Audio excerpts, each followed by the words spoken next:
So here we go. Peace and power, family. This is your boy, Shane the Artist. And I would like to welcome you to another episode of the Rebellious Rhymer Podcast. That's right, family. Black conservatism without the buck dancing, yo. We are live here on TikTok. Got a few things to talk about. Before I even get started, how's everybody out there doing? It's been a while since I went live and did my podcast. But good things come to those who wait. You know what I'm saying? So hopefully everything is going good with y'all, family. Like I said, I'm out here in Istanbul, Turkey. I'm supporting my wife. She got her some veneers and some other stuff going on. Also, I am out here promoting my album. That's right. I am out here promoting my album, Radical Rap, which was released in 2024. Some good music, some dope hip hop. So I'm on a little promotional tour right now. The people in Turkey, they love hip hop. They love radical rap. I've been throughout the Netherlands, and they love hip hop as well. So if you want to get yourself a copy of Radical Rap, I have a website coming soon where you can order a copy of Radical Rap. But until then, if you want a copy of Radical Rap, you can hit me up in my inbox. Well, first and foremost, you can go, it's streaming on all major streaming sites, okay? So you can go to Spotify, you can go to Raspberry, you can go to YouTube, you can go to Apple Music. Radical Rap is available in all of those streaming platforms, okay? Get you a copy of Radical Rap today. I'm telling you, it's a banger. I'm not just saying that because I made the album myself, but it's a banger. Let me just read some of this is what the inner casing looks like. It's very much a banger. It's featuring hip hop legends like Craig G of the Almighty Juice Crew. I'm also featuring a lot of international artists. A lot of international artists from all over the world. It has Dre Yard from Russia. It has a lot of dope Houston MCs like Sonata Watts, Taboo the Wrecker, Snap, Flow Factory. Got a lot of good features on there. Oh, did I mention that it's featuring the legendary Craig G of the Juice Crew? Yeah, I think I did mention that. But yes, very dope piece of work here. Excuse me, y'all. So, yeah, you can hit me up in my inbox if you would like to purchase a copy, and we will do that for you, family. Okay, we will do that for you. We will get that CD to you.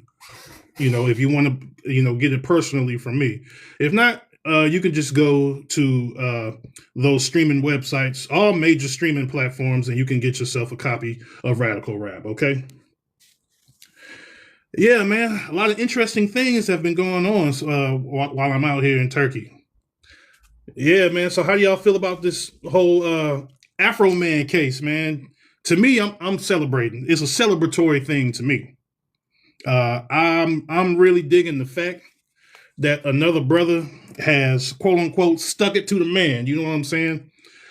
So let's go ahead and get into that. I just want to talk about basically why are so many people rallying around Afroman and his case? It took 3 days for this case to come to a conclusion, all right? And Afroman deserves every win and everything that's coming forth as of right now. He deserves it. He worked hard for it. He was done wrong, and justice prevailed, okay? Justice prevailed. Yeah. So that's a good thing. So we're going to go ahead and get started with that. He's an American rapper. For those of y'all who don't know, the man, his name is Joseph Foreman, okay? And for those who don't know, Joseph Foreman, aka Afroman, he's an American rapper. And he defeated a case, okay? So I know that, if you're not living under a rock, you kind of know what happened and what's going on, okay? So the sheriff's deputies uh, in the court case after okay, let me back this up. So in 2022, the sheriff's deputies kicked down this man's door. They tore up his gate and they kicked down his door, right? Under the suspicion of drug running and kidnapping. I don't know who Afroman, a habitual weed head and artist, a comedic artist, so I don't know who they think that he's kidnapping, but so they say that the man kidnapped somebody allegedly and is running drugs allegedly. So they kicked this man's door down. They tore down his gate, and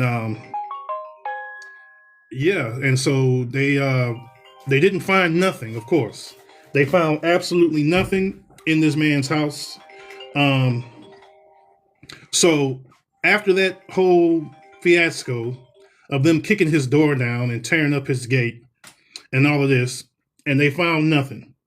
But apparently, something was found, and what was found was apparently his mama's lemon pound cake. Which is this is the genius in this whole thing right here. But apparently, one of the sheriffs there was just eyeing his mama's lemon pound cake for just a little bit too long. Afroman took the opportunity, made a song about that because of basically he had them on his home surveillance camera. Okay, so let's go ahead. So sheriff deputies broke down his door in 2022 as a part of a drug and kidnapping investigation. All right. Afroman, and for those who don't know, best known for his 2000 hit Because I Got High, responded by using home security footage in a now viral song called Lemon Pound Cake. And if y'all haven't heard Lemon Pound Cake, I suggest you look it up. It's funny as hell, man. It is absolutely hilarious, man, the way he trolled these cops, these sheriff department. Okay. The song Lemon Pound Cake was inspired by a deputy apparently eyeing his mama's lemon pound cake in his kitchen. They sued him for defamation. Okay, this is where it gets crazy. They sued him for defamation in a 3-day long trial, and they lost. They lost. All right. They came in with the crocodile tears. They came in with all the deceptions and stuff like that. And it just did not go well for them. It didn't go well for them. Okay. People love a good sticking it to the man story. You know what I'm saying? And I think that's why this story is taken off so much, because people love a good story where I guess the back in the days the cops were looked at as the good guys and stuff like that, chasing the criminals and stuff like that. But nowadays, that's not the case. So nowadays, that's not the case. So, like I said, they broke the man's door down on some false pretenses, on some false kidnapping charges and false drug running charges. They found nothing. Okay. Who is this? Crooked the Minister? The fuck you talking about? Well, you get the fuck out of here. Nobody needs you around here. As a matter of fact, you can get blocked, my nigga.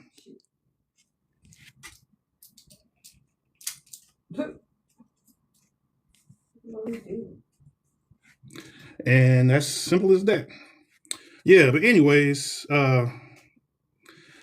yes. But anyways, so Afroman made a series of songs in relations to this case. All right, he made a few songs, and and these songs they're pretty much going viral. He did one song, like I said, it's called Lemon Pound Cake. It's pretty hilarious, and he's basically using footage from his home surveillance system. All right, his home surveillance system caught these deputies just carousing around the man's house. Apparently, they stole some money from him from his jacket pocket. Okay, because previous Afroman has done a show, I believe in Arizona, if I'm not mistaken. So he made $5,000 off of that show. He put that $5,000 in his jacket pocket. Okay, so that money was in his jacket pocket, and that's the money that the sheriff deputies found. Okay, in his house. So they took this money as evidence. So apparently, when Afroman tried to Joseph Foreman wanted to reclaim his money back after they found absolutely nothing. There was nothing to arrest him on. There was completely clean. They found nothing in this man's house. He went to the sheriff's department to get his money back, and apparently it was missing $400. So not only are they tearing up his property, not only are they tearing, they're kicking down his doors, and putting too much eyes on his mama's lemon pound cake, which is that's just goddamn hilarious. But they stealing his money too. So I don't know if he ever got that $400 back, but apparently $400 was missing out of his jacket pocket. Okay. Now, like I said, the case took 3 days. The juror took 3 days to come to a decision, and they decided that Afroman is not guilty, and he doesn't have to pay $1 million or $10 million, whatever crazy number that they were suing him for. All right. And of course not. Why? Why should he have to pay? We have a First Amendment rights in America, and that is his freedom of speech. Okay, so he took. First of all, they had no respect for the man. They bust into his house with weapons, with their guns.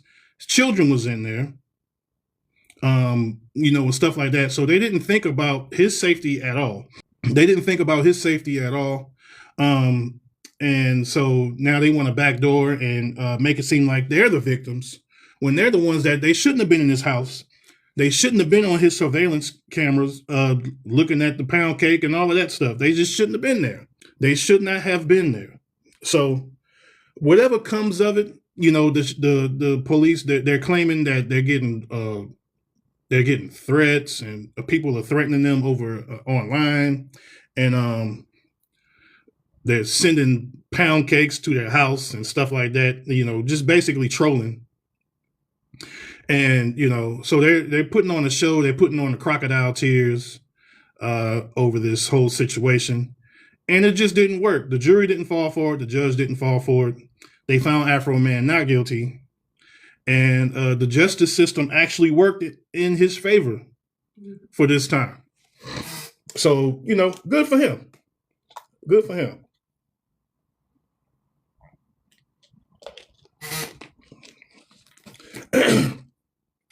One of the deputies was highly upset because Mr. Joseph Foreman made a song about him as well, talking about doing some strange things to his wife. You know what I'm saying? And he was very upset about that because this particular deputy has a biracial daughter, right?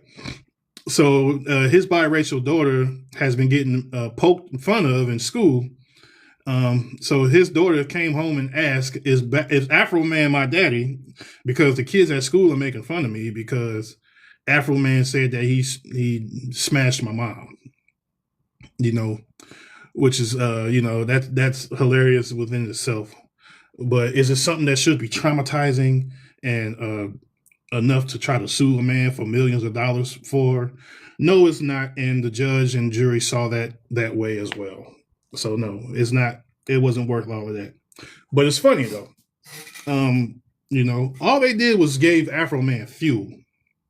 All they did was fuel this man into making more songs, into making more hits, into making more internet memes. They're lining his pockets. And these sheriff's deputies, they did not find their payday, what they were looking for. They got to clock in and go to work just like the just like the rest of us. There is no payday for this sheriff's deputy department. I believe in Ohio. I'm not sure what part of Ohio, but they're in Ohio, right? So the point that I'm making with this video is, like I said, people love a good sticking it to the man type of story. All right, that's how these what do you call it, black exploitation movies blew up so well, because prior to these black exploitation movies, um, there really wasn't a lot of black representation on the silver screen, on the big screen during this time, right? Um, until what is that? Melvin Van Peebles, that he came out with the I think it's called Badass or Sweet Song or something like that. I'm not. Somebody can tell me in the comments the name of that Melvin Van Peebles movie. But that pretty much set off the whole black exploitation movement in the 70s. So in a lot of these movies, they were about black folks sticking it to the man, right? That's why it resonated with people so well, because these people are just coming off of the 60s. They're just coming off of the whole Jim Crow era, stuff like that. So they're just coming off of all of that. And, the people resonated with these type of movies because, like I said, they grew up seeing oppression. They grew up seeing abuse by law enforcement. They grew up seeing all of this. So when these 70s black exploitation movies came out and they were sticking it to the man and stuff like that, people resonated with that message. And that's how these movies blew up. Let's fast forward to the late 70s. You had a couple of potheads, Cheech and Chong, right? And they their first movie, Up in Smoke, huge hit. And why did people resonate with that movie so much? Because you got a couple of guys, a couple of rabble rousers. They're out there, smoking weed and having fun and, breaking the law, stuff like that. And people resonated with that. They made fun of the police a whole lot in a lot of those Cheech and Chong movies. For one, I'm a big fan of those Cheech and Chong movies. And I'm relating this to the Afroman case today as to why so many people are backing Afroman, and why so many people are resonating with Afroman's case. Because, like I said, people like to see the black man stick it to the man. That's the old saying, but that's what it is. People like to see that. People like to see the justice system used fairly. That's what people like to see. So, in relations back to the Cheech and Chong movies, they made a lot of jokes in regards to law enforcement.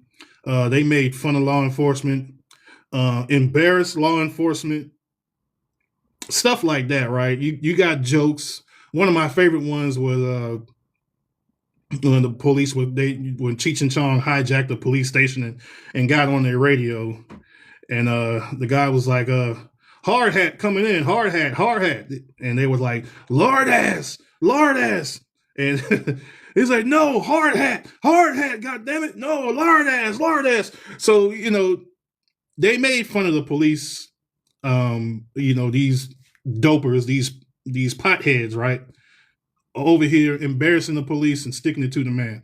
It was funny, it was very entertaining, and people resonated with that message. Now, I will say this: the police departments, sheriff deputy departments, and white supremacists in general, they do not like taking an L. Okay, they don't like taking losses. So I would say that Afroman, although he won and he won big, and I'm very proud of that, he should still, tread lightly, because they don't like taking losses and they don't like being embarrassed. And, they might try to find a way to come back after him. And to come after him for what? I don't know. I think that was a anonymous call saying that he kidnapped some people and he's trafficking drugs and stuff like that. I don't know, but they say that that's what it was. That it was from an anonymous caller who made this call. Y'all don't forget to give your hearts out here. Throw some likes up there on the screen. Throw your hearts on the screen. Gifts is never required, but is always appreciated. And also, subscribe to my YouTube channel, The Rebellious Rhymer Podcast on YouTube. I go live mostly every week. Like I said, I'm out here in Istanbul, Turkey right now. So I haven't been going live as much. But I'm here now, family. I'm here now. And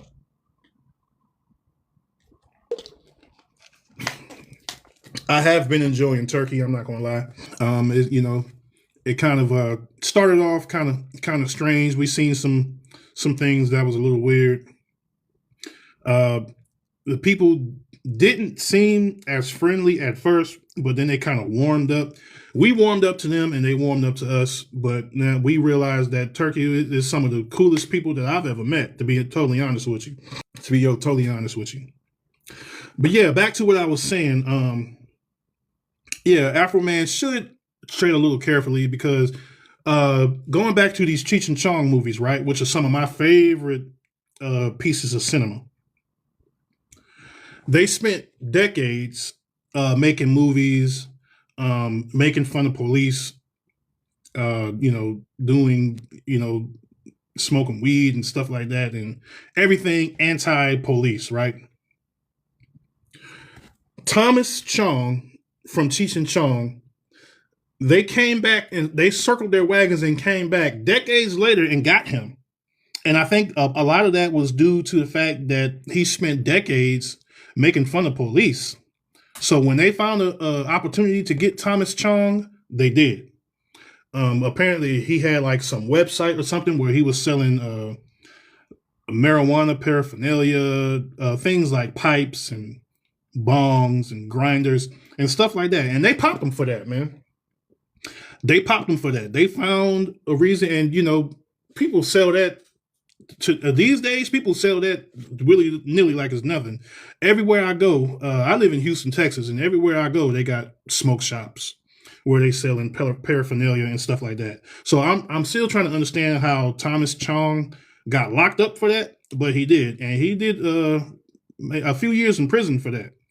But I think it didn't have nothing to do with the paraphernalia and the things that he was selling. It had more to do with the fact that he spent decades making movies, making fun of the police and making them look stupid and embarrassing them.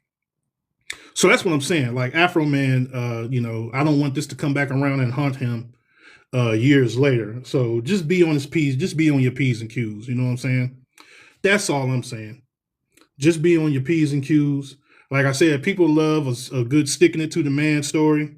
I get it. I understand it. But yeah, it is what it is, man. With that lemon pound cake, so I keep talking about that damn lemon pound cake. It's just a hilarious song. And the big boy did seem like he was eyeing that little pound cake a little bit too hard. His mama's pound cake. And it looked good to me too. He said he should have put his gun down and cut him a slice. Some funny stuff, man. Some funny stuff. That's how you capitalize off of being abused, being targeted. That's how you capitalize. So, and I'm quite sure they're very upset about that too. Is the fact that he is making all of this money, embarrassing them. They got their image on his security system. He owns that footage. He can do with that footage what he wants to do. Okay, so if he want to put that footage online and make songs about it and make fun of it, well, that's on him. And obviously that's the case because the judge felt the same way and the jury felt the same way. So That's all I'm saying, man. So big ups to Afroman. Big shouts out to Afroman, Joseph Foreman. Keep doing your thing, homie. Like I said, watch your back. Because like I said, they don't like taking L's. They don't like taking a loss. They took a big loss. They were big embarrassed, and they could try to find a way to come back after him after this, because this was just highly embarrassing.